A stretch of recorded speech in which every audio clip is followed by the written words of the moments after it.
Live Hindustan के सभी दर्शकों को मेरा नमस्कार। मेरा नाम डॉक्टर अमरेंद्र कुमार झा है और मैं कंसल्टेंट फिजिशियन इंटेंसिविस्ट हूँ। जिस तरीके से डायबिटीज़ और ब्लड प्रेशर के मरीजों की नंबर बढ़ रहे हैं, उसी तरीके से जो क्रॉनिक किडनी डिजीज़ है कि मतलब एक बार यदि ब्लड प्रेशर काफ़ी सालों से चल रहा है या डायबिटीज़ काफ़ी सालों से चल रहा है तो ऐसे लोगों में किडनी फेल हो जाता है। ये जो क्रॉनिक किडनी फेलियर है उसके कारण क्या हैं और क्या सिम्टम्स हैं और उनका ट्रीटमेंट क्या है। क्रॉनिक किडनी फेलियर के जो मोस्ट कॉमन कारण हैं उसमें पहला आता है डायबिटीज़, फिर आता है हाइपरटेंशन और उसके बाद फिर जो अन्य कारण हैं वो थोड़े कम उनके इंसिडेंस होते हैं, जैसे कि नेफ्रोटिक सिंड्रोम या फिर ऑटो इम्यून डिजीज़ या फिर पॉलीसिस्टिक किडनी डिजीज़। तो ये सब कारण हैं क्रॉनिक किडनी डिजीज़ के। अब एक बार यदि क्रॉनिक किडनी फेलियर हो गया तो इसमें सिम्टम्स क्या आते हैं। ये जो सिम्टम्स आते हैं वो ग्रेजुअल आते हैं, क्योंकि ये जो किडनी फेलियर होता है वो एकाएक नहीं होता है, वो धीरे धीरे होता है। तो क्रॉनिक किडनी फेलियर में एक तो मरीज की बिल्कुल भूख मिट जाती है, साथ में उसे उल्टी आता रहता है। कुछ मरीजों को शरीर में खुजली आती है। तो कुछ मरीजों में जो हीमोग्लोबिन की मात्रा है वो कम हो जाता है और उनमें अनीमिया, मतलब उनके आँखों के नीचे यदि देखा जाएगा तो वो बिल्कुल सफ़ेद दिखता है, तो उनमें एनीमिया भी हो सकता है। और जो सबसे अधिक जो सिम्टम्स देखे जाते हैं वो देखे जाते हैं कि पेशाब की जो मात्रा है वो काफ़ी कम हो जाती है। कुछ मरीजों में पेशाब की मात्रा कम होने की जगह पर बढ़ जाता है।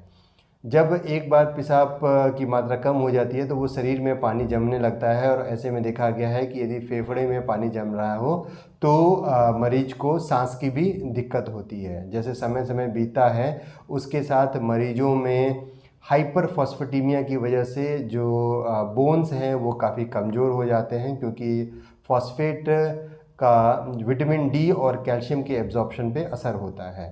साथ में जब हाइपरकलीमिया होता है उसकी वजह से दिक्कतें आने लगती हैं और साथ में जो दिल की धड़कनें हैं उन पर भी असर पड़ता है हाइपरकलीमिया की वजह से।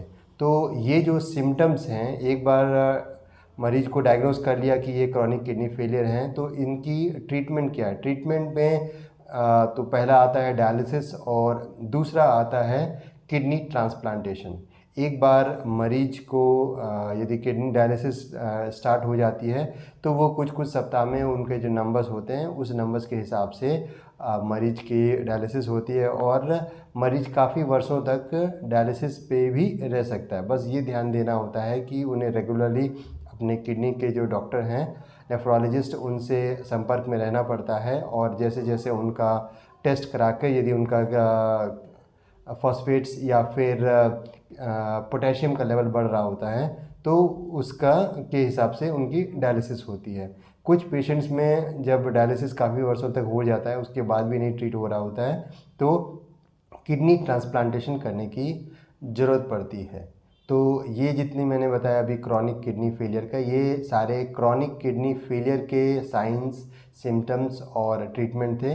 जबकि जो एक्यूट किडनी फेलियर है वो इससे थोड़ा अलग होता है कि उसमें रिकवरी के चांसेस होते हैं। एक बार यदि शरीर में किसी कारण से किडनी में ब्लड नहीं जा रहा है या कोई इंसल्ट होता है किडनी के ऊपर, ऐसे में एक्यूट किडनी फेलियर होता है। सिम्टम्स लगभग जो क्रॉनिक किडनी फेलियर वैसे ही होते हैं, लेकिन इसमें जो सिम्टम्स आते हैं कुछ घंटे या कुछ 1-2 दिन के अंतराल में आते हैं और यदि इनका जो ट्रीटमेंट है वो 2-4 दिन के अंदर में कर दिया जाता है तो ये कम्प्लीटली क्योरेबल होते हैं।